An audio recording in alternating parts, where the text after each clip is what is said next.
हात धुन्छौ र साबुन पानीले धुन्छु नि कति बेला धुन्छौ र छिनछिनमै धुन्छु नि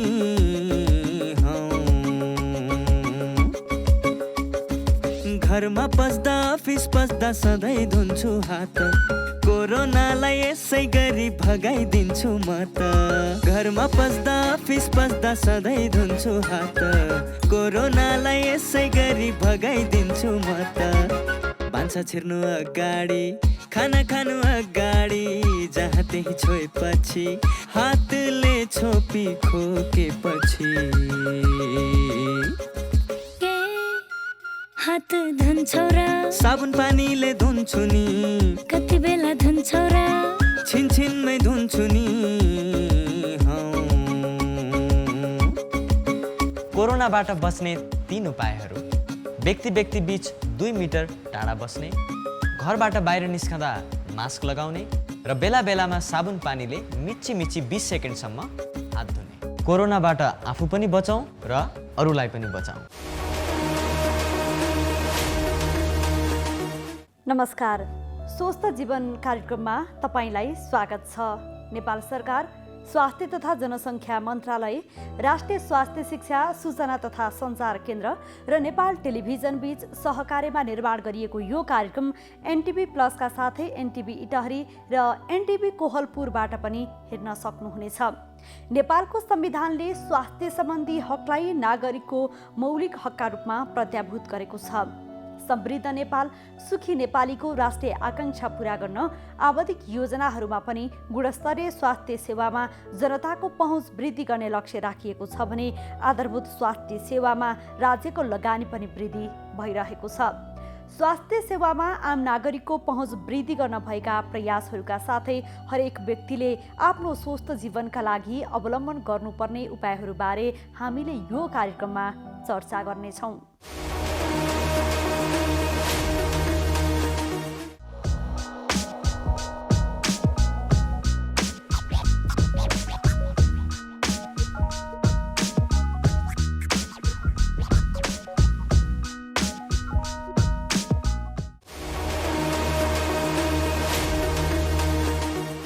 नेपालमा कोरोना संक्रमण अहिले तीव्र रूपमा फैलिरहेको छ। आइसियु र भेन्टिलेटरमा रहने संक्रमितको ग्राफ दैनिक उकालो लाग्दैछ। एकातिर संक्रमणको दर र गम्भीर अवस्थाका बिरामीको संख्या दिनदिनै बढिरहेको छ भने अर्कोतिर अत्यावश्यक सुविधाहरू अक्सिजन, सघन उपचार कक्ष र भेन्टिलेटरको उपलब्ध संख्या न्यून छ।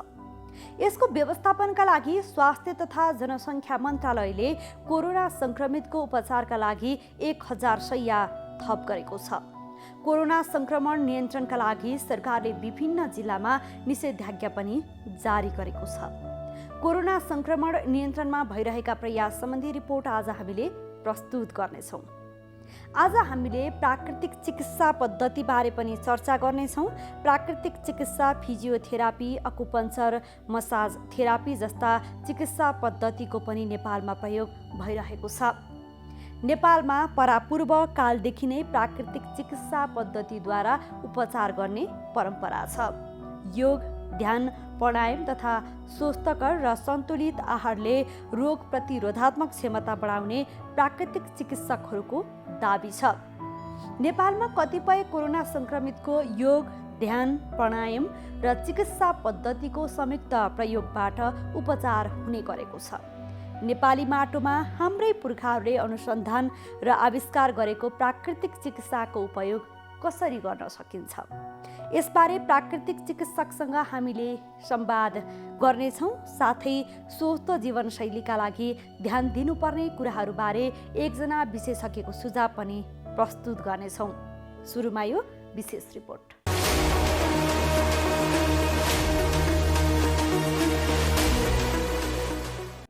कोरोना संक्रमण अहिले तीव्र रूपमा फैलिएको छ। आइसियु र भेन्टिलेटरमा रहने संक्रमितको ग्राफ दैनिक उकालो लाग्दैछ। एकातिर संक्रमणको दर र गम्भीर अवस्थाका बिरामीको संख्या दिनदिनै बढिरहेको छ भने अर्कोतिर अत्यावश्यक सुविधाहरू अक्सिजन, सघन उपचार कक्ष र भेन्टिलेटरको उपलब्ध संख्या न्यून छ। यसको व्यवस्थापनको लागि स्वास्थ्य तथा जनसङ्ख्या मन्त्रालयले कोरोना संक्रमितको उपचारको लागि 1000 शैय्या थप गर्दैछ। अस्पतालका शैय्याहरू भरिँदै गएपछि मन्त्रालयले 1000 शैय्या थप्ने तयारी गरेको हो। कोभिडको उपचारको लागि विभिन्न सरकारी तथा निजी अस्पताल र सार्वजनिक क्षेत्र प्रयोग गर्ने सरकारको तयारी छ। स्वास्थ्य तथा जनसङ्ख्या मन्त्री हृदय त्रिपाठीले कोभिड-19 को उपचारबाट सरकार पछि नहट्ने स्पष्ट पार्नु भएको छ। मन्त्री त्रिपाठीले सरकार उपचारबाट पछि नहट्ने बताउनु भयो।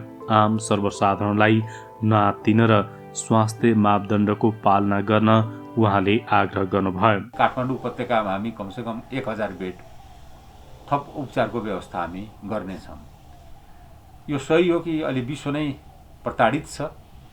विशेष गरी हाम्रो छिमेकी दक्षिण छिमेकी हिन्दुस्तान झन् प्रताडित छ। त्यसले गर्दाखेरि केही आपूर्तिमा केही समस्याहरू, अक्सिजन लगायतका केही समस्याहरू देखा परिरहेका छन्। तथापि पनि हामी हर तरहले यसलाई समाधान गर्न कोसिस गर्दैछौँ। तपाईहरुले यहाँ सबैलाई आग्रह के छ भने आतंकित हुने अवस्था छैन। सबै जिम्मा सरकारले लिएको छ र सरकार आफ्नो प्रतिबद्धता पूरा गर्न कटिबद्ध छ। यसको साथै मलाई थाहा छ यस पीडाको समयमा संक्रमितहरूले जुन दुःख भोगिराख्नु भएको छ, जुन यो महामारीले पीडा प्रदान गरेको छ, त्योसँग म परिचित छु र म दुखित पनि छु। तर सरकार यहाँहरूको साथमा छ। बाहिर प्रचार भए जस्तो सरकारले हातखुट्टा छोडेको छैन। सरकार जिम्मेवारीका साथ आफ्नो कर्तव्य पालनमा अगाडि बढेको छ। यथासम्भव हरसम्भव विश्वमा उपलब्ध हरेक साधन स्रोत, भ्याक्सिनको कुरा होस् या अन्य अक्सिजन सिलिन्डरको कुरा होस्, सबै जोहो गर्नमा सरकार दत्तचित भएर लागेको छ। यसका लागि जीवनदानी केही औषधिहरू पनि 2-3 दिनभित्रै अब आपूर्ति हुनेछन्। एकैचोटि यो संक्रमण यो आक्रमक पनि छ। यो अहिलेको दोस्रो भेरिएन्ट्स अथवा दोस्रो स्वरूप जुन छ आक्रमक पनि छ, जसले गर्दाखेरि हठात अलिक संख्या बढ्दो छ। त्यसकारणले व्यवस्थापनमा अलिकति कहीँ त्रुटि भयो होला। त्यसको लागि म फेरि नैतिक जिम्मेवारी पनि लिन चाहन्छु स्वास्थ्य मन्त्रीको हैसियतले। तर नेपाली जनताको जीवन हाम्रो लागि सबभन्दा महत्त्वपूर्ण हो। हामीले त्यो दर्शन अपनायौं, जीवन कि अर्थतन्त्र। हामीले जीवनलाई सबैभन्दा महत्त्वका साथ हेर्यौं। स्वयं सम्माननीय प्रधानमन्त्री श्री केपी शर्मा ओलीजीले पटक पटक यसलाई भनिसक्नु भएको छ। नेपाली जनताको जीवन जोगाउनको लागि हामी हर सम्भव प्रयास गरिरहेका छौं। अहिले निषेधाज्ञा जारी भएका जिल्लाहरूमा जनजीवन कष्टमय भएको छ, यो मैले पनि अनुभूत गरेको छु। तर यसको अर्को विकल्प पनि थिएन। संक्रमणको दरलाई घटाउनमा यसले मद्दत पुर्याउनेछ। महामारीको लागि रोकथाम सबभन्दा महत्त्वपूर्ण पक्ष हो, उपचार दोस्रो चीज हो। रोकथामको लागि यी कदमहरू उठाइएका हुन्। यसलाई अन्यथा नलिदिनुहुन र यसमा सहयोग गरिदिनुहुन र सुरक्षाका सबै मापदण्डहरू पूरा गर्नको लागि म यहाँहरू समक्ष फेरि आग्रह गर्न चाहन्छु। सरकार, स्वास्थ्य तथा जनसङ्ख्या मन्त्रालय, यसका सम्पूर्ण कर्मचारी, चिकित्सक, स्वास्थ्यकर्मी यहाँहरूको साथमा छन् र साथमा रहनेछन्। यही आग्रह यहाँहरूसँग म गर्न चाहन्छु। कुनै पनि समस्या भए मन्त्रालयका निश्चित सम्पर्क व्यक्तिहरू, केन्द्रहरू, अस्पतालहरूसँग यहाँहरू निर्धक्क भएर आफ्नो समस्या, आफ्ना पीडा राख्नुहोला, यही आग्रह गर्न चाहन्छु। धन्यवाद, नमस्कार। स्वास्थ्य तथा जनसङ्ख्या मन्त्रालयले मोरङ, सुनसरी, झापा, पर्सा, धनुषा, काठमाडौँ, भक्तपुर, ललितपुर, चितवन, मकवानपुर, काभ्रेपलाञ्चोक, कास्की, दाङ, बाँके, रूपन्देही, पाल्पा, बर्दिया, कपिलवस्तु, सुर्खेत, कैलाली र कञ्चनपुरमा स्वास्थ्य प्रणालीले थेग्नै नसक्ने गरी संक्रमण बढिरहेको बताएको छ। कोरोना संक्रमण नियन्त्रणको लागि सरकारले विभिन्न जिल्लामा निषेधाज्ञा जारी गरेको छ। दोस्रो लहरको कोरोना संक्रमण बढ्दै गएपछि सरकारले चेन ब्रेक गर्नको लागि विभिन्न निषेधका आदेशहरू जारी गरेको हो। निषेधका आदेश जारी गरिएका ठाउँमा अत्यावश्यक बाहेकका कामको लागि सर्वसाधारणलाई हिँडडुल गर्न रोक लगाइएको छ। यस्तै अत्यावश्यक बाहेकका सवारी साधनहरू समेत सञ्चालन गर्न दिइएको छैन। तराई, मधेस तथा उपत्यकाका जिल्लाहरूमा 500 र पहाडी जिल्लामा 200 सक्रिय संक्रमित पुगे प्रमुख जिल्ला अधिकारीले निषेधाज्ञा जारी गर्न सक्ने गरी मन्त्री परिषदले नै निर्णय गरिसकेको छ। मन्त्री परिषदको उक्त निर्णयपछि काठमाडौँ उपत्यकाका 3 जिल्लासहित उपत्यका बाहिरका विभिन्न जिल्लामा वैशाख 16 गते बिहिबारदेखि नै निषेधाज्ञा लागू भएको छ। कोभिड-19 को दोस्रो लहर सुरु भए लगत्तै नेपालका सबैजसो अस्पतालमा संक्रमितको संख्या हरेक दिन बढ्दै गएको छ। पछिल्लो तथ्याङ्क अनुसार नेपालको कोरोना संक्रमण तीव्र रूपमा अघि बढेको महामारी विज्ञहरूले बताएका छन्। संक्रमित संख्या, पोजिटिभिटी दर र मृत्यु दरमा नेपालले भारतलाई पछ्याएको तथ्याङ्कले देखाएको छ।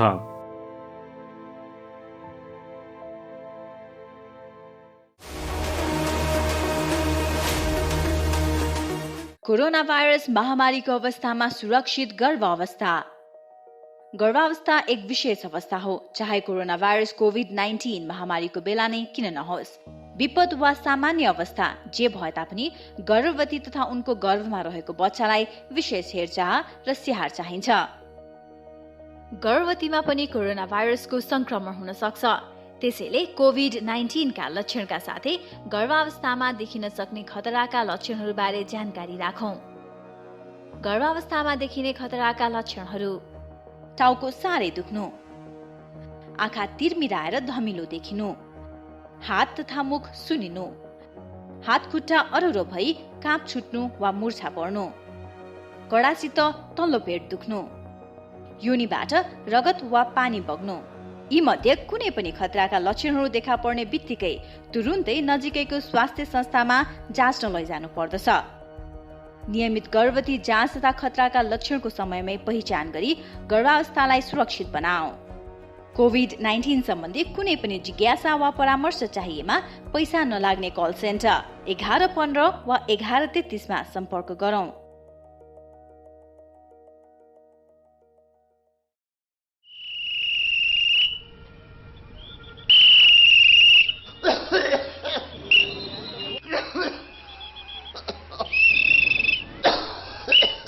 यो मान्छेले यसरी लगातार खोक्न थाल्नुमा कति भयो? धेरै भयो। 2 हप्ता भन्दा बढी लगातार यसरी खोकी लाग्नु त टिबी रोगको लक्षण हो है। टिबी रोग नजिकैको स्वास्थ्य संस्थामा गई खकार चताउनुस्, पैसा लाग्दैन। नरो टिबी रोग लाग्यो भने बाँच्दैन। 6 महिनादेखि 8 महिनासम्म नियमित रूपमा नटुटाइकन ओखती खायो भनेदेखि टिबी रोग पुरा निको हुन्छ र बिरामीले ओखती खान थालेपछि यो रोगहरूलाई सर्दा पनि सर्दैन। हो, अनि औषधि कतिको महँगो छ नि? फ्री स्वास्थ्य संस्थाहरूमा निःशुल्क पाइन्छ, पैसा तिर्नु पर्दैन। तपाईँ ट्राफिक हो कि डाक्टर हो? कसरी थाहा पाउनु हो? मलाई पनि टिबी रोग लागेको थियो। मैले नियमित रूपमा ओखती सेवन गरेँ, रोग पुरा निको भयो। अहिले हेर्नुहोस् त कस्तो तन्दुरुस्त छु। त्यसो भए यो भाइलाई यतैबाट सिधै लगेर स्वास्थ्य संस्थामा खकार जोड्न लैजान्छु। कृपया आजदेखि नै क्षयरोग विरुद्धको अभियानमा एकजुट हौँ। नमस्ते, म डाक्टर रितेश थापा, म एउटा मनोचिकित्सक हो। अहिले यो कोरोनाको महामारीमा हामी सबैजना छौँ। यसले गर्दाखेरि हामी सबैलाई असर परिरहेको छ। तर मैले एउटा चिकित्सकको नाताले भन्नुपर्दाखेरि यो पनि अरू रोग जस्तै यो कोरोना पनि एउटा रोग हो। यसबाट हामी सबैजनाले सामान्य उपायहरू अपनाएर बच्न सक्छौँ। त्यही भएर कोही पनि व्यक्तिलाई चाहिँ कोरोना सङ्क्रमित व्यक्तिलाई हेला नगरौँ, किनभने कोरोना त हाम्रो 10 दिन 14 दिनमा हामी ठिक हुन्छौँ। उपचार गरेर या नगरी पनि सेल्फ आइसोलेसन ठिक हुन्छौँ। तर जुन मानसिक यातना जुन भोग्नुपर्छ त्यो हेलाले अवहेलनाले गर्दाखेरि त्यो चाहिँ पछिसम्म पनि लामो समयसम्म पनि रहिरहन सक्छ। तर त्यसबाट हामी टाढै रहने कोसिस गर्नुपर्छ। त्यही भएर हामीले कोरोना सङ्क्रमित अथवा ठिक भएर आइसकेको व्यक्तिहरूलाई चाहिँ मद्दत गर्ने, उहाँहरूलाई हौसला प्रदान गर्ने र हामीले के गर्न सक्छौँ उहाँहरूको स्वास्थ्यको लागि, भविष्यको लागि त्यतातिर बढी ध्यान दिन सक्यौँ भने हामी सबैजना मिलेर यस कोरोना महामारीसँग लड्न सक्छौँ र जित्न सक्छौँ। ए सृजना, त किन हिजो अस्ति स्कुल नआएकी? हेर, मेरो त महिनाभरि सुरु भएछ। ए, त्यही भएर पो स्कुल नआए कि? मलाई त पहिला एकदमै डर लागेको थियो, पछि आमाले सम्झाउनु भएपछि बल्ल बुझेँ। अनि स्कुल त आउनु पर्थ्यो नि त। आफूलाई कस्तो लाज लागेको थियो। होइन, के को लाजको कुरा गर्छन् यिनीहरू? केही होइन। सिर्जना पनि आइछन् त आज। अनि हिजो अस्ति कहाँ गएकी थियौ? खास कुरा उसको महिनावारी सुरु भएर समस्या भएछ मिस। महिनावारी हुनु समस्या होइन, यो त किशोरीहरूमा हुने सामान्य प्राकृतिक कुरा मात्रै हो। सामान्यतया महिनावारी 10 देखि 15 वर्षका किशोरीहरूमा सुरु हुन्छ। यो स्वाभाविक कुरा हो। महिनावारी हुँदाखेरि डराउने, चिन्ता लिने गर्नु हुँदैन। महिनावारी हुँदाखेरि अरू बेला जस्तै स्कुल आउनुपर्छ, तर व्यक्तिगत सरसफाइ भने बढी नै गर्नुपर्छ। महिनावारी भएको समयमा दिनहुँ नुहाउने, सफा कपडा लगाउने, सफा ठाउँमा सफा बिछौनामा सुत्ने, सफा प्याड लगाउने गर्नुपर्छ। महिनावारी हुँदा घर परिवार सँगै राखेर किशोरीहरूलाई पोसिलो खानेकुरा खुवाउनुपर्छ।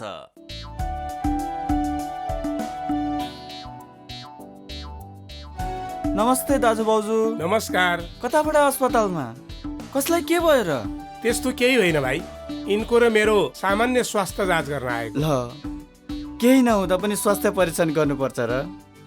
पैसाको नाश मात्र। त्यसो भनेर कहाँ हुन्छ र भाइ? समय समयमा स्वास्थ्य जाँच गरायो भने आफ्नो स्वास्थ्यको अवस्था बारे थाहा हुन्छ। यसरी नियमित रूपमा स्वास्थ्य जाँच गराउँदा कुनै रोग लागेको छ भने सुरुवाती अवस्थामा नै रोग पत्ता लाग्छ अनि समयमै उपचार गर्न सजिलो हुन्छ नि। सही भन्नुभयो दाइ। मैले पनि आफ्नो र परिवारको नियमित स्वास्थ्य जाँच गराएको भए आज मेरो श्रीमतीको यो हालत हुने थिएन र पैसा पनि जोगिन्थ्यो। म त मेरो र मेरो परिवारको स्वास्थ्य प्रति सजग छु। तपाईँ पनि अबदेखि नियमित रूपमा स्वास्थ्य परीक्षण गराउनुहोस् है। राष्ट्रिय स्वास्थ्य शिक्षा सूचना तथा सञ्चार केन्द्र।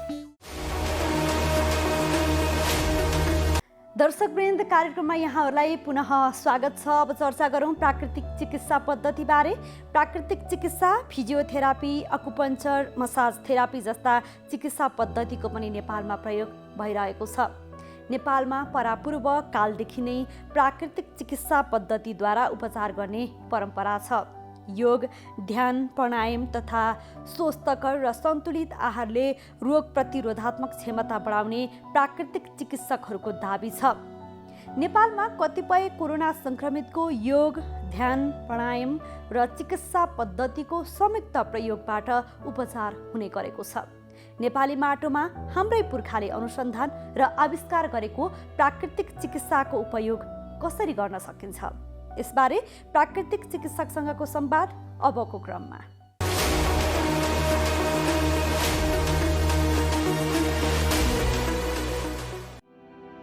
नेपालमा परापूर्व कालदेखि नै प्राकृतिक चिकित्सा पद्धतिद्वारा उपचार गर्ने परम्परा छ।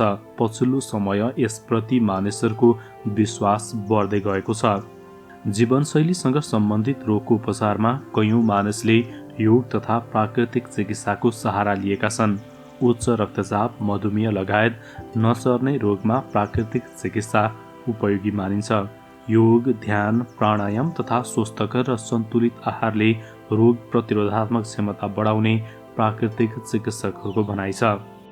नेपालमा कतिपय कोरोना सङ्क्रमितको योग, ध्यान, प्राणायाम र प्राकृतिक चिकित्सा पद्धतिको संयुक्त प्रयोगबाट उपचार हुने गरेको छ। नेपाली माटोमा हाम्रै पुर्खाहरूले अनुसन्धान र आविष्कार गरेको योग, ध्यान र खानपानका तरिकाहरू महामारीसँग बच्ने उपाय हुन सक्ने प्राकृतिक चिकित्सकहरूको भनाइ छ। साथै पक्षघात, हड्डी खिने, नसा च्यापिने, अल्सर, पिनास, पाइल्सको उपचारमा पनि प्राकृतिक चिकित्सा पद्धति फलदायी मानिन्छ। हाड जोर्नी सम्बन्धी समस्या भएकाहरूको प्राकृतिक चिकित्सा पद्धति मार्फत बिना अपरेसन उपचार गरिन्छ। प्राकृतिक चिकित्सा पद्धतिको प्रयोग र उपयोगिताबारे हामीले प्राकृतिक चिकित्सक डाक्टर सुनिल कुमार पौडेलसँग संवाद गरेका छौँ। हामीले प्रकृतिमाथि विजय प्राप्त गर्न सकिन्न। हामी प्रकृतिकै नियम अन्तर्गत रहेर, त्यसकै कानुन अन्तर्गत रहेर हामीले यदि बस्यौँ भने हामी चाहिँ सामञ्जस्य रूपमा सबैको लागि सोचेर बस्यौँ भने हामी यहाँ रहन सक्छौँ। होइन भने हाम्रो नाम निशान पनि यसरी नै खत्म हुन पनि सक्छ। त्यही भएर अब हामीले थुप्रै गल्ती गरिसक्यौँ। एक त हामीले के सोचिरहेछौँ, हामी प्रकृतिमाथि विजय सम्भव छ, हामी प्रकृतिमाथि विजय प्राप्त गर्छौँ र पैसाको लागि जे पनि गर्छौँ भन्ने हाम्रो सोचाइ छ। त्यो गलत हो भन्ने भइसक्यो। दोस्रो, यो विकासको नाममा विकास भने पनि कतातिर केन्द्रित छ त? मानव केन्द्रित विकास छैन दुनियाँमा, पैसा केन्द्रित विकास छ। जबसम्म मानव मूल्य मान्यताभन्दा माथि पैसा हुन्छ यस्ता रोगहरू आइ नै रहनेछन्। यसले हामीलाई तल नै राख्नेछ, हामीलाई टु द ग्राउन्ड राख्नेछ र यसले दिएको के इङ्गित गर्न खोजिरहेको छ त्यसलाई हामीले हेरेर हामी अगाडि बढ्नुपर्छ। विकास हुनुपर्छ एकदम सही हो, तर के को कस्टमा त? के मानव नै दुनियाँमा नरहोस् त त्यसको कस्टमा त विकास गरेर त केही फाइदा भएन नि। अहिले दुनियाँमा हामीले हेर्दाखेरि यही छ, विकास भनेको पैसाको पछाडि छ, मान्छेको पछाडि, मानव मूल्य मान्यताको पछाडि छैन र यसैको प्रतिफल हो। यसको समाधान भनेको हामीले प्रकृतिलाई र प्रकृतिमा जति पनि छन् यो त एउटा इकोसिस्टम न हो। त्यो इकोसिस्टममा एउटा मात्रै प्राणी भएन, एउटा मात्रै जीव भएन भने पनि हामीलाई असर पर्दो रहेछ। यो त प्रमाणित तथ्य हो नि। यो प्रकृति पनि रहिरहोस् र सम्पूर्ण प्राणीहरूको पनि जय जय होस्, त्यो गर्दाखेरि मान्छेको आफै जय जय हुन्छ। र मैले छर्लङ्ग देखेको कुरा चाहिँ पृथ्वीले धान्न सक्ने भन्दा बढी मान्छेहरू भइसक्यो। हामीले बिस्तारै यसलाई चाहिँ कन्ट्रोल रूपमा एउटा ब्यालेन्स अवस्थामा ल्याउन सकेनौँ भने यस्ता रोगहरू बढ्ने नै छन्। र हामी प्रकृतिबाट धेरै टाढा भइसक्यौँ कि हाम्रो जीवनशैली पनि धेरै टाढा भइसक्यो। र जति प्रकृतिबाट टाढा हुन्छौँ हामी आजभोलिका मैले बच्चाहरू हेर्छु, म चाहिँ ब्रोइलर चिकन भन्न रुचाउँछु कि जसरी ब्रोइलर चिकनलाई एउटा रेगुलेटेड इन्भाइरोमेन्टमा हुर्काइएको छ, तपाईँले लोकल चिकन र ब्रोइलर चिकन खाँदाखेरि हड्डीमा तपाईँले फिल गर्न सक्नुहुन्छ कस्तो हुन्छ मासु, कस्तो हुन्छ हड्डी।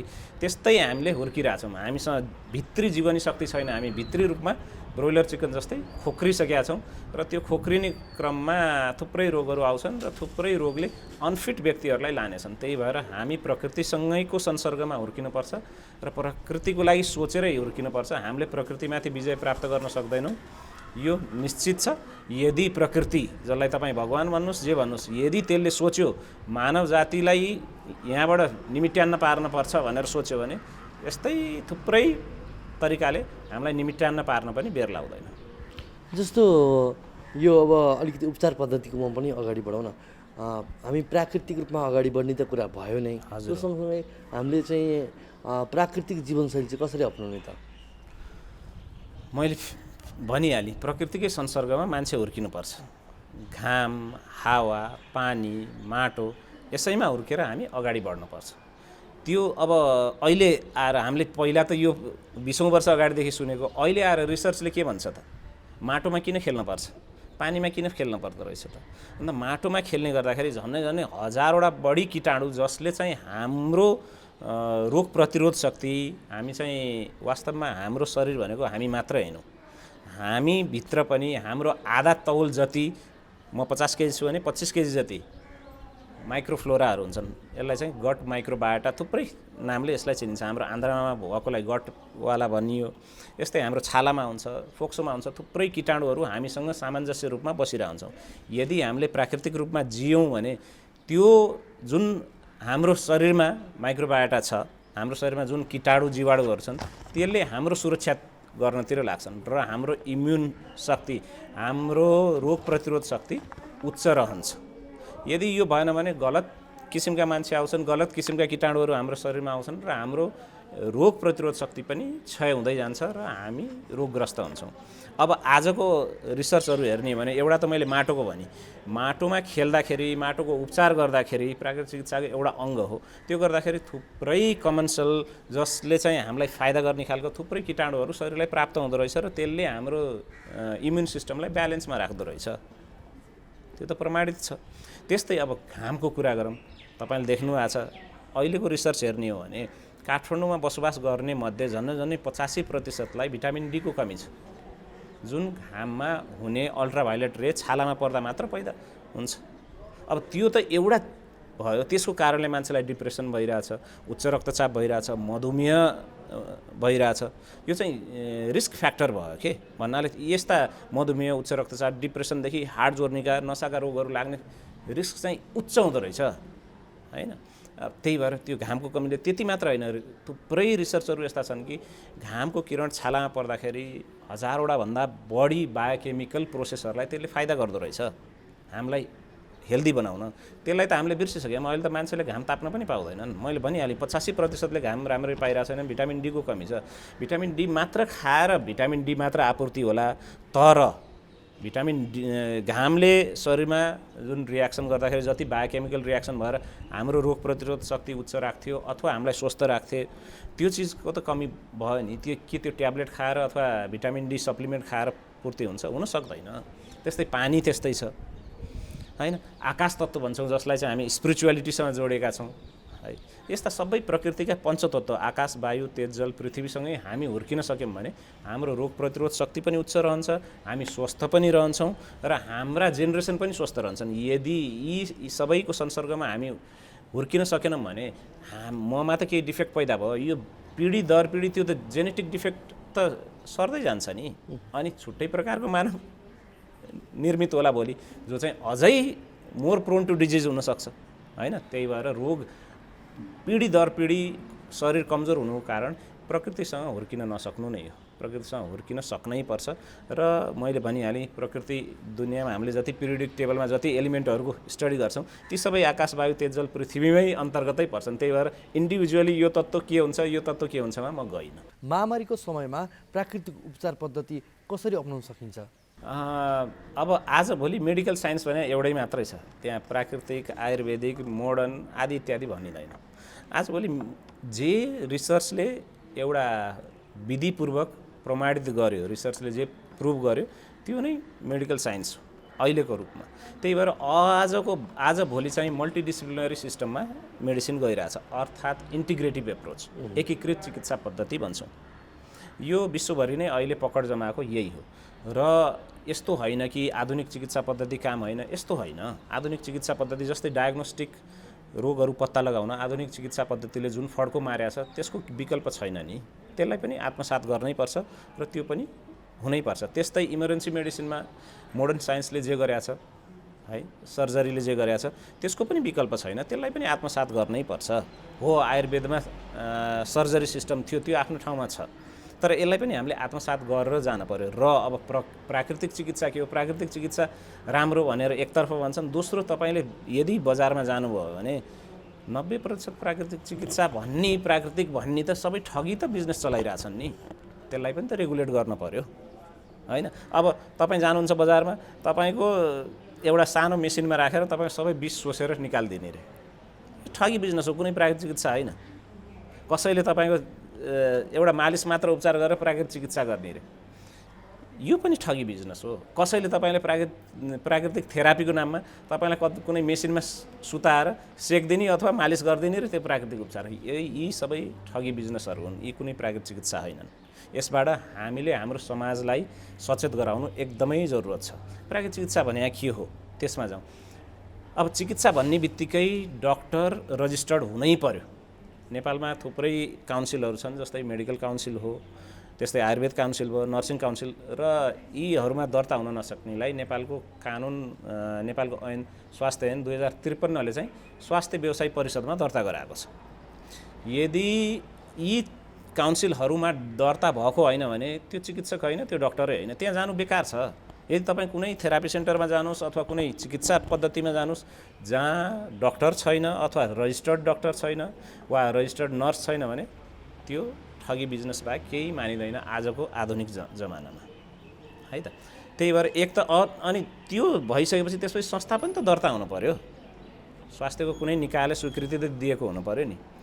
यो तीनटा कुरामा चाहिँ हरेक जनताले एकदमै सचेत हुनु जरुरी छ। त्यसपछि अब प्राकृतिक चिकित्सामा जाम। के हो त प्राकृतिक चिकित्सा? कुनै एउटा थेरापी मेसिन अथवा कुनै एउटा मेसिन राख्दा प्राकृतिक चिकित्सा होइन। प्राकृतिक चिकित्सा आफैमा चिकित्सा मात्रै नभएर जीवनशैली पनि त हो। हामीले सिक्न पर्यो जीवनशैली, त्यो सिकाउने एक नम्बर काम प्राकृतिक चिकित्साको काम चाहिँ सिकाउने हो। पेसेन्ट एजुकेसन, बिरामीलाई जस्तै मेरुदण्डकै कुरा गरौँ, रोग किन भयो त पहिला एजुकेसन गर्न पर्यो नि। यो कारणले रोग भइरहेछ र त्यो कारणलाई तपाईँले आफैले पनि यसरी सहयोग गर्न सक्नुहुन्छ, यो पेसेन्ट एजुकेसन चाहियो। कसैलाई खानपिनको कारणले भइरहेको होला है, जङ्क फुड फास्ट फुडको कारणले पनि मेरुदण्डका रोगहरू हुन्छन्। कसैलाई जीवनशैली जस्तै घाम नतापेर भइरह होला, भिटामिन डी, क्याल्सियम आदि इत्यादिको कमीले होइन। अब कसैलाई बढी बसाइले, लाइफस्टाइल भन्नाले बस्ने मात्रै कामले व्यायाम भइरहेको छैन, कसैलाई गलत व्यायामले भइरहेछ होइन, कसैलाई सोचाइले भइरहेछ, स्ट्रेस म्यानेज गर्न नसकेर। यस्ता थुप्रै फिल्डहरू छन् जसलाई चाहिँ हामीले केलाएर एनालाइसिस गरेर हिस्ट्री टेकिङबाट र इन्भेस्टिगेसनबाट पत्ता लगाएर त्यसलाई निराकरण पेसेन्ट एजुकेसनबाट एक नम्बरमा गर्न पर्यो। अब पेसेन्ट एजुकेसन पछि पेसेन्टलाई इम्पावर पनि गर्न पर्यो नि। के सधैँ हस्पिटलै धाएर औषधि नै खाएर सधैँ थेरापी गर्न लाएर ठिक हुन्छ रोग? हुँदैन। म यसमा विश्वास राख्दिनँ। त्यो पनि गुलामी नै हो भन्छु म चाहिँ है। मेरो बुवाले भन्ने गर्नुहुन्थ्यो, आजभोलि डाक्टर सूर्य भएको छ अरे, अनि यी ग्रहहरू चाहिँ बिरामी भएको छन् रे के। अनि त्यो जसरी सूर्यलाई चक्कर मारेर आउँछन् ग्रहले, त्यसरी बिरामीले चक्कर मार्ने भए काम भइरहेको छैन। किनकि पेसेन्ट इम्पावरमेन्ट पनि भएन, पेसेन्ट एजुकेसन पनि भएन। यसलाई चाहिँ हामीले ख्याल राख्नै पर्ने हुन्छ। त्यसपछि बल्ल उपचारमा जाने हो। यदि यसले कुनै पनि रोग म्यानेज हुन सकेन अथवा एक्युट अवस्था एकदमै दुखाइ, मेरुदण्डको एकदमै कडा खालको दुखाइ छ, ठुलो दुखाइ छ भने त्यसलाई त म्यानेज गर्नै पर्यो। होइन भने पेसेन्ट इम्पावरमेन्ट र पेसेन्ट एजुकेसनबाट नै प्राकृतिक चिकित्सा सुरु हुन्छ। अब जाम मेरुदण्डको रोगहरूमा। अब पहिला त डायग्नोसिस, निदानै राम्रो हुनु पर्यो। रोग के हो, कारण के हो, सबैलाई एउटा उपचारले काम गर्दैन। कुनै पनि उमेर वर्गलाई पनि एउटै रोग पनि लाग्दैन होइन, एउटै किसिमको रोग सबैलाई हुँदैन। त्यही भएर डायग्नोसिसमै जानु पर्यो। त्यसको लागि पहिला रोग पत्ता लगाउनु पर्यो, अनि बल्ल उपचार गर्ने हो। नसा च्यापिएकै भनौँ न, अहिले नेपालमा एकदमै व्याप्त रोग भनेको नसा च्यापिएको छ। हरेक 3 जनामध्ये 1 जनाको नसा च्यापिएको छ।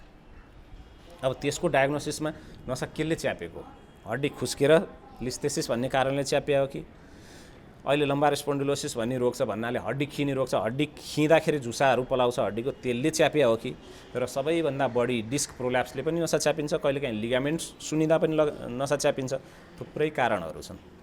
यो कारण पत्ता लगाएर उपचार गर्नु प्रिसाइज हुन्छ। अब डायग्नोसिसपछि अब हामी प्रिसाइज उपचारमा, टु द पोइन्ट उपचारमा जान्छौँ।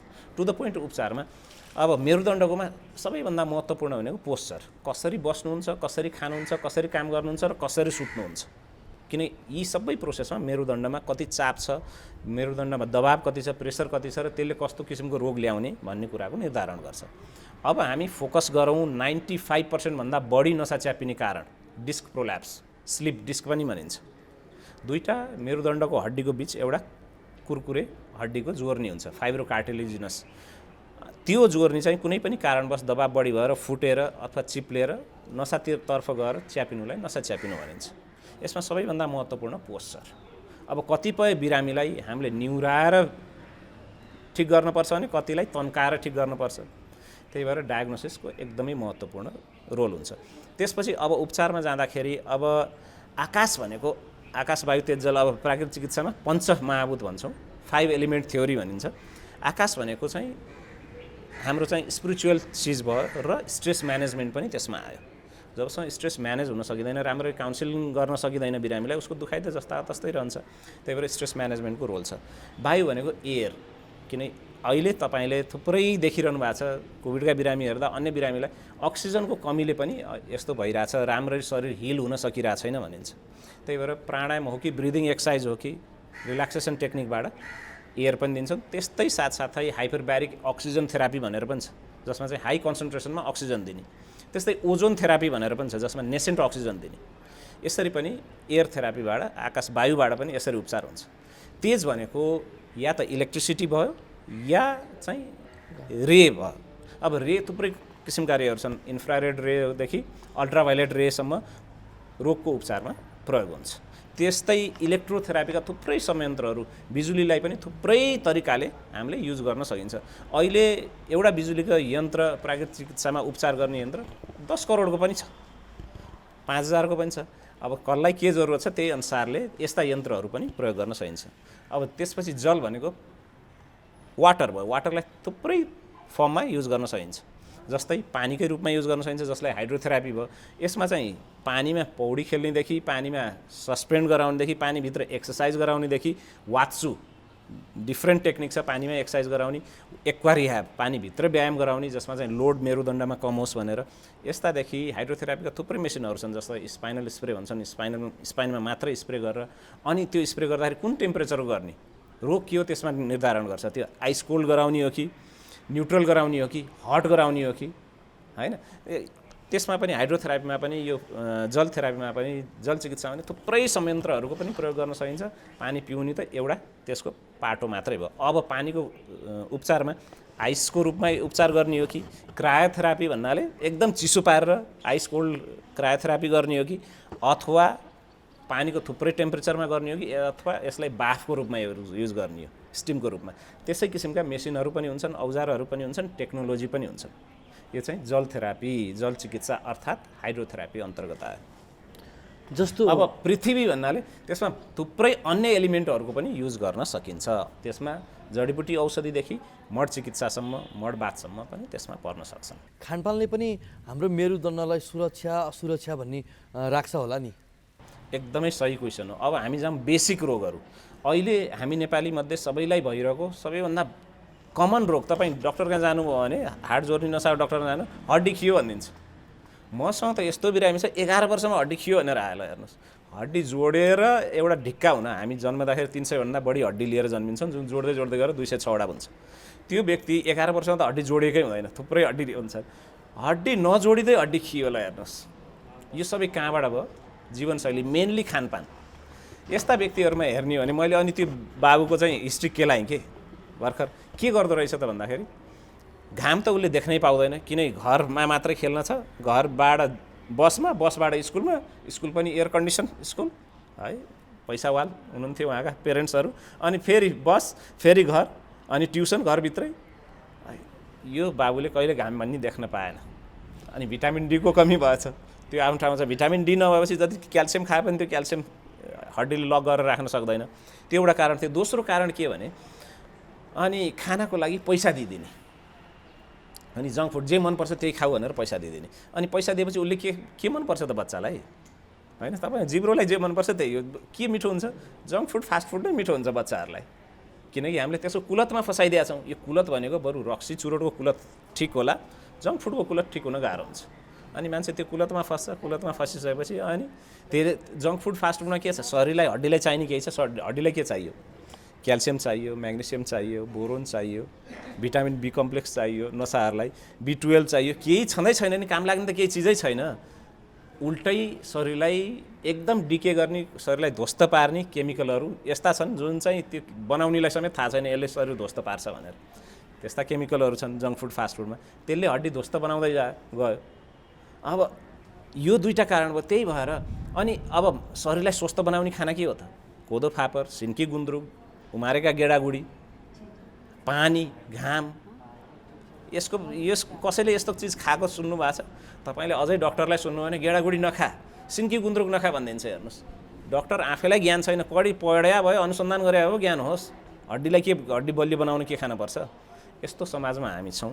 अनि हाम्रो हड्डीलाई जे चाहिने चिज त्यो दिएकै छैन। अनि हड्डी बलियो कसरी हुन्छ त? अनि हड्डी खिन सुरु हुन्छ। त्यसमाथि दबाब के छ? अब यो बच्चाको हिस्ट्री सुन्नु भयो भने उसलाई किन हड्डी खिएछ भने गर्दनको हड्डी खिएको। किन खिएछ भन्दाखेरि अब उसलाई त्यतिकै छोड्यो नि त, चटपट यताउता खेल्छ, हड्डी भाँचेला मर्केला के होला, होइन? अनि उसलाई के दिने? ट्याब र मोबाइल दिने। ट्याब र मोबाइल भएपछि त ऊ सोफामा अब यस्तै त हो नि। तपाईँले देख्नु भएको छ नि आजको बच्चा, होइन? यो भएपछि हड्डीमा दबाब बढी भयो। अनि बच्चाको 11 वर्षमा हड्डी खिएछ। एउटा पेसेन्टको मैले कुरा गर्न खोजेको यस्तै। त्यो त एउटा टिप अफ द आइसबर्ग न हो। हामी सबैलाई यही भइरहेको होइन, हामी सबैले यही गरिरहेको होइन। अनि सबैभन्दा कमन मेरुदण्डको रोग खानपिनबाट निस्कने के हो भन्नुहुन्छ भने यही हो। अनि हड्डी जति तपाईँले राम्रो खानपिन गरे पनि यदि एक्सर्साइज भएन भने हड्डीभित्र क्याल्सियम लक हुँदैन। तपाईँले भिटामिन डी ओभरडोज गरे पनि हुँदैन। तपाईँले खेलाडीको देख्नु भएको छ नि, हामी फुटबल खेल्छौँ, खेलाडी एकदम राम्रो खेलाडी, अझै मार्सल आर्ट खेलाडी, भर्खर एक्टिभ खेलाडीहरूसँग हाम्रो खुट्टा जुत्दा हाम्रो खुट्टा सुनिन्छ। हेर्नुहोस्, उसलाई थाहा पनि हुँदैन, किन एक्सर्साइजले हड्डी बलियो पार्दो रहेछ। तपाईँ इरेस्पेक्टिभ अफ यर डाइट, तपाईँ खाना के छ योसँग मतलब छैन, त्यत्तिकै पनि एक्सर्साइजले हड्डी बलियो बनाउन सक्दो रहेछ। अनि त्यो बच्चाले त एक्सर्साइज त केही गर्नु नै छैन नि। अनि हाम्रो पनि यो बच्चा चाहिँ हाम्रो प्रतिरूप हो है। अनि हड्डी खिने रोग सुरु हुन्छ। अनि बढी बस्छौँ, बढी बस्दा नसा च्यापिन्छ। अनि यो बच्चाको चाहिँ हड्डी पनि खिया थियो, गर्दनमा नसा पनि च्यापिया थियो, 11 वर्षको बच्चा। मेरुदण्डको समस्या कसरी सुरु हुन्छ र यसको उपचार पद्धति बताइन्न? अब हो, एकदम सही हो। डिफ्रेन्ट उमेर वर्गलाई डिफ्रेन्ट रोगहरू लाग्छ है त। अब जस्तै बच्चाका रोगहरू हामीले हेर्ने हो भने बच्चाहरूमा मेरुदण्डका रोग हल्का फरक हुन्छन्। कसैलाई कन्जेनाइटल रोग भन्नाले जन्मजातै कुनै डिफेक्ट लिएर जन्मेको त्यस्ता रोगहरू लाग्न सक्छ मेरुदण्डको। अनि हामीले बच्चाको कुरा गरिसक्यौँ, डाइट र लाइफस्टाइल नमिलेर नसा च्यापिने धेरै कम छ तर हुनसक्छ। र बच्चाको अर्को के हो भने भाँचिने चोटपटक, किनकि अलिकति एक्टिभ हुन्छ, ओभर एक्टिभ हुन्छ, जसले गर्दाखेरि बच्चाहरूका चाहिँ मेरुदण्डमा चोटले समस्याहरू आउन सक्छ।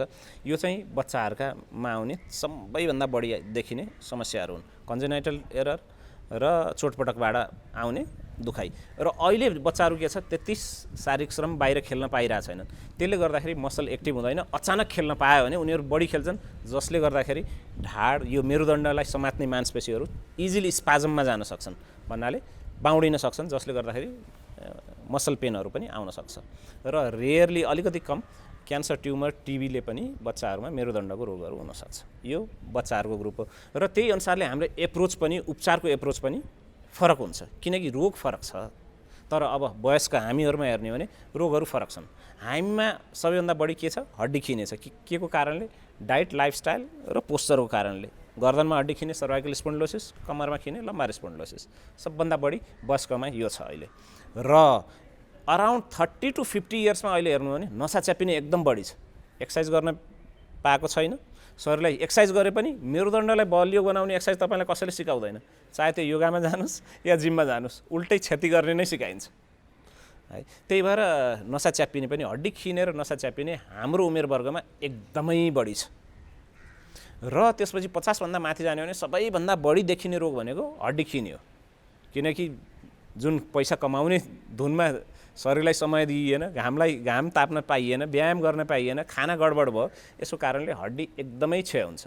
तर यो भन्दाखेरि के उमेर बढ्दैमा हड्डी खिने हुन्छ त? हुँदैन। मसँग 70, 75, 76 वर्षसम्मका व्यक्तिहरूका एक्सरे म पढाउँछु पनि, डक्टरहरूलाई पढाउँछु पनि स्पाइनको बारेमा विदेशमा।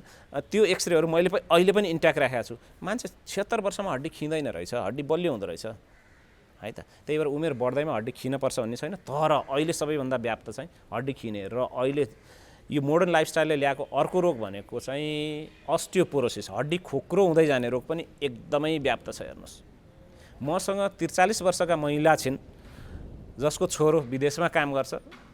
छोरो विदेश गाउँमा बस्न चाहेन, उसले यिनीहरूको लागि सहरमा घर किनिदियो। अब सहरमा आएपछि गर्ने के त? न घाम देख्न पाइन् यिनले। खानामा अब मोबाइलमा अर्डर गर्ने बित्तिकै खाना आउँदो रहेछ। यिनको ब्रेकफास्ट भनेको चिया र बिस्कुट हुन्छ, जसलाई चाहिँ मैले चिनीमाथि चिनी खानी भन्छु कि, चिया हालेर चिनी बनायो, त्यही चिनी नै चिनीको बिस्कुट पनि खायो। हाम्रो एक सन्तान छ, अर्को तुरुन्तै जन्माउने इच्छा छैन। त्यसैले परिवार योजनाको लामो अवधिका केही अस्थायी साधनहरूको बारेमा सल्लाह लिउँ भनेर आएको। तपाईहरु जस्तो लामो अवधिको गर्भान्तर गर्न चाहनेहरूको लागि इम्प्लान्ट वा आयुसिडी नै ठिक हुन्छ। अनि यो इम्प्लान्ट आयुसिडी कहाँ कसरी प्रयोग गरिन्छ, कति समय काम गर्छ होला? इम्प्लान्ट चाहिँ महिलाहरूको पाखुराको छाला मुनि राख्ने हो र यो एक पटक राखेपछि 5 वर्षसम्म गर्भ रहँदैन। अनि आयुसिडी नि? आयुसिडी चाहिँ महिलाहरूको पाठेघरमा राखिन्छ र यो एक पटक राखेपछि 12 वर्षसम्म गर्भ रहँदैन। बिचमै सन्तानको रहर भयो भने? यदि तपाईँहरूलाई बिचैमा सन्तानको रहर भएमा यी दुवै साधनहरूलाई झिक्न पनि सकिन्छ। अनि यी दुवै अस्थायी साधनहरू कतिको सुरक्षित छन् त? सुरक्षित र प्रभावकारी छन्। तपाईँहरूले केही डर मान्नु पर्दैन। पहिला तपाईँहरूले सल्लाह गर्नुहोस्, त्यसपछि सेवाको लागि त हामी जहिले आउनुहुन्छ तयार छौँ।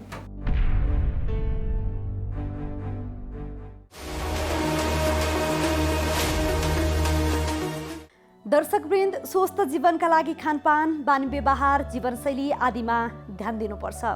यदि यी सबै कुराको सही रूपमा पालना भयो भने मात्र हाम्रो जीवनमा सकारात्मक प्रभाव पर्छ र हामी स्वस्थकर जीवनयापन गर्न सक्छौँ।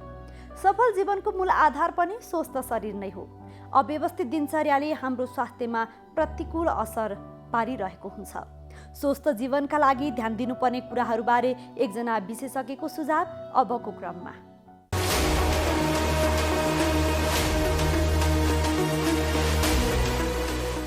नमस्कार, म प्राध्यापक डाक्टर विधानिधि पौडेल। हाल म कार्यकारी निर्देशक छु निजामती कर्मचारी अस्पताल मिन भवनमा र यहाँहरूलाई म आज सानो खानपानको बारेमा कुरा गर्न चाहन्छु। यहाँहरू स्वस्थ रहनको लागि हामीले चाहिँ दैनिक हाम्रो जीवनशैलीमा चाहिँ धेरै ध्यान दिनुपर्छ र हामी बिहान उठेपछि सुरुमा चाहिँ ब्रेकफास्टहरू गर्ने, नास्ताहरू गर्ने। नास्ता गर्दाखेरि चाहिँ हामीले त्यसमा चाहिँ हल्का नास्ताहरू अथवा चाहिँ टाढा जानु छ भनेदेखि हामी चाहिँ अलि धेरै नै खान पनि सक्छौँ। रोटीहरू, पुरीहरू, तरकारी, दही यस्तो खानेकुराहरू र सब्जी र एउटा फल भए पनि खाऊँ र हामीले चाहिँ समयमा खाना खाने र समयमा सुत्ने र व्यायामहरू गर्नुपर्छ। यति गर्दाखेरि हामी चाहिँ केही हदसम्म चाहिँ स्वस्थ रहन सक्छौँ भनेदेखि आज म यहाँ कब्जियतको बारेमा बोलेको हुनाले हामीले कब्जियत भन्नाले के बुझ्छौँ, के कब्जियत भन्नाले कस्तो किसिमको कब्जियत हुन्छ र के कब्जियतलाई कसरी बुझ्न सकिन्छ भन्ने म भन्न चाहन्छु। कब्जियत भन्नाले हाम्रो एउटा दिशा समयमा नहुने अथवा दिशा गरिसकेपछि पेट खलास नहुने अथवा दिशा गरेर चाहिँ नि दिशा गर्ने ठाउँमा गएर अड्किने, दिशा गरेको सहज महसुस नहुने, दिशा कडा हुने, कडाभन्दा कडा दिशा हुने अथवा 2-3 दिनमा 3 दिनपछि चाहिँ दिशा हुने, दिशाबाट रगत आउने, यस्तो किसिम विभिन्न किसिमले चाहिँ कब्जियतले सताइरहेको हुन्छ भनेदेखि यो कब्जियत एउटा आफ्नै पेटको आन्द्राकै कारणको गतिले आन्द्राको गति चाहिँ राम्रोसँग नचलेर हुन्छ भनेदेखि चाहिँ नि आन्द्राको गति समयमा राम्रोसँग नचल्नाले हुन्छ भनेदेखि अर्कोतिर विभिन्न रोगको कारणहरू हाम्रो खानपिनको कारण, औषधिको कारणले पनि हुन्छ।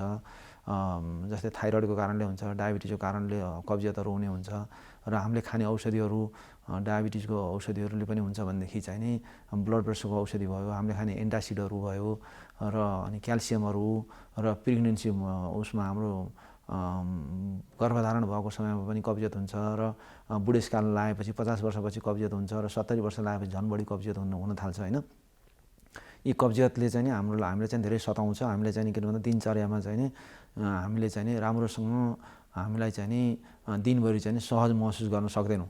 यसले चाहिँ नि हाम्रो जनसमुदायमा 1-31% चाहिँ नि यो कब्जियतले चाहिँ सताइरहेको छ भनेदेखि यसबाट छुटकारा पाउनलाई हामीले समयमा चाहिँ खाना खाने र सागसब्जीहरू बढी खाने र हामीले चाहिँ पानी चाहिँ दिनमा कम्तीमा पनि 2 लिटर भन्दा बढी नै पिउने, कमसेकम चाहिँ 8 गिलास चाहिँ पिउनुपर्छ र खानामा चाहिँ प्रत्येक खानामा चाहिँ सागसब्जी फलफुलहरू चाहिँ हुनु पर्यो र खानामा चाहिँ नि फाइबर मिसिएको खानाहरू जस्तै गहुँको रोटीहरू भयो, च्याख्लाहरू भयो, यस्तो खानेकुराहरू खाऊँ र यदि दिशा नै हुँदैन भने पनि हामी चाहिँ बिहान कसरी हुन्छ दिशा गर्ने चाहिँ कोसिस गर्नुपर्छ र दिशा हुँदैन भनेर दिशालाई चाहिँ हामी चाहिँ त्यसलाई टार्ने किसिमले होइन कि दिशा लाग्दा बित्तिकै दिशा गर्नुपर्छ र बिहान चाहिँ नि दिशा नभए पनि एकपल्ट चाहिँ टोयलेटमा बस्छौँ आधा घन्टा जति। त्यसो गर्दा गर्दै पनि हामीले चाहिँ टोयलेट ट्रेनिङहरू हुनसक्छ र यदि दिशा हुँदैन कब्जियत हुन्छ भने कब्जियत भएको मान्छेले चाहिँ नि टोयलेटको सिटमा बस्दाखेरि जस्तै हामी कमोडमा बस्छौँ भनेदेखि आधा फुट जतिको चाहिँ नि पिर्का तल खुट्टामुनि राखेर यसरी उ गरिदियो भने पनि त्यसले चाहिँ दिशा गर्ने ठाउँमा चाहिँ प्रेसर दिएर नि त्यसले चाहिँ दिशाको मुखलाई चाहिँ सिधा खुलाइदिन्छ र त्यसरी दिशा हुन सहज हुन्छ र हामीले चाहिँ नि यी धेरै कुराहरूमा ध्यान दिँदाखेरि हामी कब्जियतबाट बच्न सक्छौँ र कब्जियतले चाहिँ पछि गएर पाइल्स फिसरहरू बनाउने उस्तै पढेर धेरैपल्ट चाहिँ दिशाहरू भयो भनेदेखि पछि दिशा गर्ने ठाउँमा अरू रोगहरू पनि लाग्न सक्छ। मासहरू बढ्ने त्यस्तो पनि हुनसक्छ, अरू रेक्टोसिलहरू हुनसक्छ, दिशा गर्ने ठाउँहरू तल खस्न सक्छ, हामीले प्रोल्याप्स भन्छौँ तिनीहरू आउन सक्छ। त्यसो भएर यी कुराहरूमा ध्यान दिनुपर्ने चाहिँ नि म यहाँहरूलाई अवगत गराउन चाहन्छु। अनि उपचारको कुरा पनि थोरै जोड्दैछ। उपचारको लागि के छ भन्दाखेरि कब्जियत भइसकेपछि अब के गर्ने भन्ने कुरा हुन्छ। कब्जियत भइसकेपछि साधारणतया कब्जियतको लागि चाहिँ नि आफ्नो नजिकको चिकित्सकसँग चाहिँ सल्लाह लिने, सकेसम्म चाहिँ नि ग्यास्ट्रोएन्टरोलोजिस्ट पेट्रोल विशेषज्ञसँगै चाहिँ तपाईँहरू जानु हुँदाखेरि राम्रो हुन्छ। किन भन्दाखेरि तपाईँबाट धेरै कारण अरू रोगहरूको कारणहरूबाट पनि कब्जियत हुने हुनाले चाहिँ नि त्यो एउटा कोलोनोस्कोपी गर्नुपर्ने पनि जरुरी हुनसक्छ कब्जियत भइसकेपछि र 50 वर्षभन्दा माथिको बिरामीले त कब्जियत भएपछि कम्पलसरी कोलोनोस्कोपी गर्नैपर्ने हुन्छ र औषधि उपचारको लागि जान पनि डाक्टरको सल्लाहबाट चाहिँ नि केही किसिमका धुलो औषधिहरू दिने अथवा चाहिँ नि लिक्विड औषधिहरू दिने, कब्जियत खुलाउनलाई दिने औषधिहरू हुन्छन्, धेरै प्रकारका औषधिहरू हुन्छन्। ती औषधिहरूको नियमित सेवन गर्ने र उस्तै पर्यो भने अब सेकेन्डरी कारणले अरू रोगको कारणले गर्छ भने त्यो अरू रोगको कारणले हुने चाहिँ नि औषधिले गर्दाखेरि पनि तपाईँ कब्जियतबाट चाहिँ छुटकारा पाउन सक्नुहुन्छ भनेदेखि र कहिलेकाहीँ अपरेसन गर्नुपर्ने अवस्था आउन सक्छ कब्जियतले गर्दा। त्यसो भएर यी सबै कुराहरूमा ध्यान दिँदाखेरि यहाँहरूलाई चाहिँ धेरै सहज हुनसक्छ।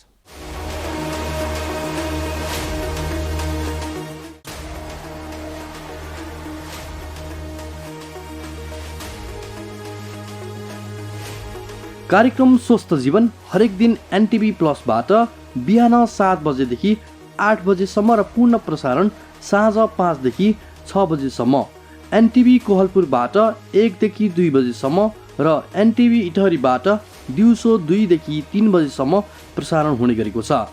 स्वास्थ्य सम्बन्धी यहाँहरूको कुनै जिज्ञासा वा समस्या भएमा हामी सम्बन्धित विज्ञहरूबाट समाधान खोजी कार्यक्रममा प्रसारण गर्नेछौँ। हामीलाई सम्पर्क गर्ने माध्यमहरू यस प्रकार रहेका छन्।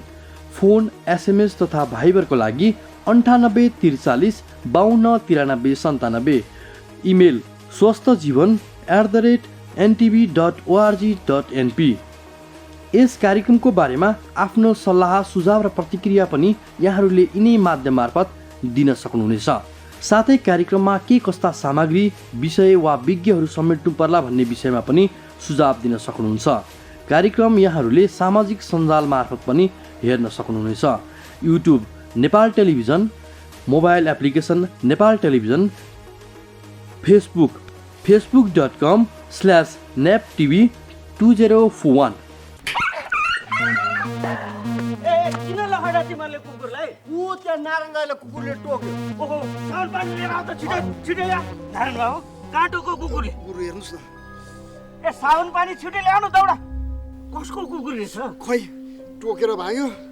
भुसिया हो कि? कुकुर साउन पानी। ल्याउ ल्याउ ल्याउ ल्याउ ल्याउ ल्याउ।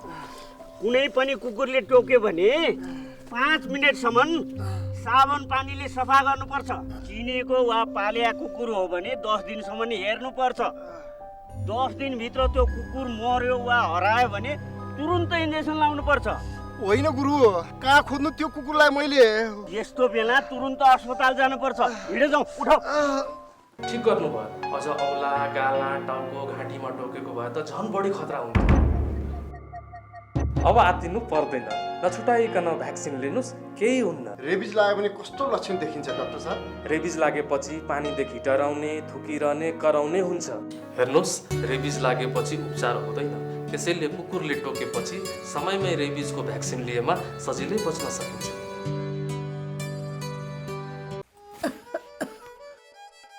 काकी, कता हिँड्नु भएको? रुगा खोकी लागेर सन्चो नभएको धेरै भयो।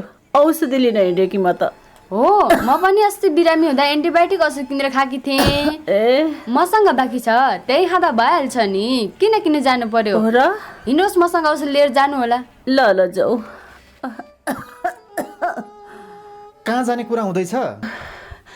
बहिनीकोमा एन्टिबायोटिक रहेछ, त्यही लिन जान लागी। कहाँ त्यसरी एन्टिबायोटिक खानुहुन्छ त? स्वास्थ्य कर्मीको सिफारिस बिना मैले छोरीलाई एन्टिबायोटिक औषधि खुवाउँदा रोग बल्झेर छोरीले कति धेरै दुःख पाए। तुरुन्त स्वास्थ्य कर्मी कहाँ गएर जचाएर मात्र औषधि खानुहोस्।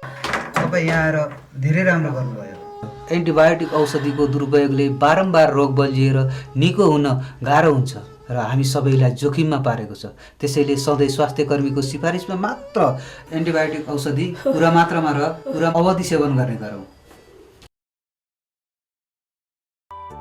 स्वास्थ्य सम्बन्धी महत्त्वपूर्ण नम्बरहरू।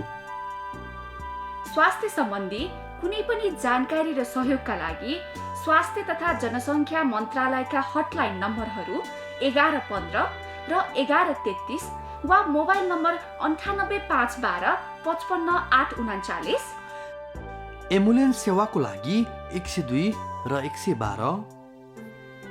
वैदेशिक रोजगारीको क्रममा स्वास्थ्यमा समस्या भएमा, अन्य सहयोग वा जानकारी आवश्यक परेमा श्रम, रोजगार तथा सामाजिक सुरक्षा मन्त्रालयको हटलाइन नम्बर 1141। शान्ति, सुरक्षा र अन्य सहयोगका लागि नेपाल प्रहरीको नम्बर 100। सशस्त्र प्रहरी बलको नम्बर 1114। रगत आवश्यक परेमा ब्लड बैंकको नम्बर 01 42 25 344।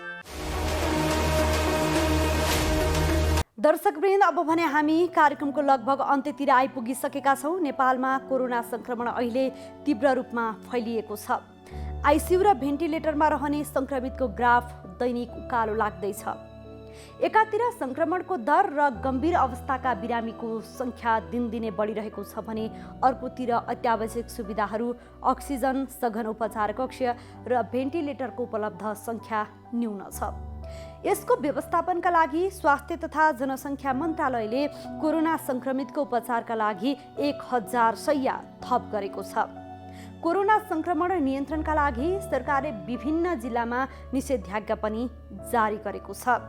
कोरोना सङ्क्रमण नियन्त्रणमा भइरहेका प्रयास सम्बन्धी रिपोर्ट आज हामीले प्रस्तुत गर्यौँ। नेपालमा परापूर्व कालदेखि नै प्राकृतिक चिकित्सा पद्धतिद्वारा उपचार गर्ने परम्परा छ। योग, ध्यान, प्राणायाम तथा स्वस्थकर र सन्तुलित आहारले रोग प्रतिरोधात्मक क्षमता बढाउने प्राकृतिक चिकित्सकहरूको दाबी छ। नेपालमा कतिपय कोरोना सङ्क्रमितको योग, ध्यान, प्राणायाम र चिकित्सा पद्धतिको संयुक्त प्रयोगबाट उपचार हुने गरेको छ। नेपाली माटोमा हाम्रै पुर्खाहरूले अनुसन्धान र आविष्कार गरेको प्राकृतिक चिकित्साको उपयोग कसरी गर्न सकिन्छ? यसबारे प्राकृतिक चिकित्सकसँग संवादका साथै स्वस्थ जीवनका लागि हाम्रो जीवनशैली कस्तो हुनुपर्छ यसबारे विज्ञको सुझाव पनि प्रस्तुत गर्यौँ। आजका लागि स्वस्थ जीवन कार्यक्रमको समय सकिएको छ। यो कार्यक्रम नेपाल टेलिभिजनको वेबसाइट www.nepaltvonline.com तथा नेपाल टेलिभिजनको मोबाइल एप र फेसबुक, युट्युब जस्ता सामाजिक सञ्जालमा पनि हेर्न सक्नुहुनेछ। यो कार्यक्रममा तपाईँका स्वास्थ्य सम्बन्धी समस्या, सरकारले प्रवाह गरेका स्वास्थ्य सेवा अथवा हाम्रो कार्यक्रमबारे कुनै जिज्ञासा छन् भने हामीलाई सम्पर्क गर्न सक्नुहुनेछ। सम्पर्क माध्यम हामीले टेलिभिजन स्क्रिनमा पनि देखाइरहेका छौँ। तपाईँका समस्यालाई हामीले सरकारी अधिकारी वा विज्ञ मार्फत समाधान गर्ने प्रयास गर्नेछौँ। आजका लागि स्वस्थ जीवन कार्यक्रमबाट हामी सबैलाई बिदा दिनुहोस्। नमस्कार।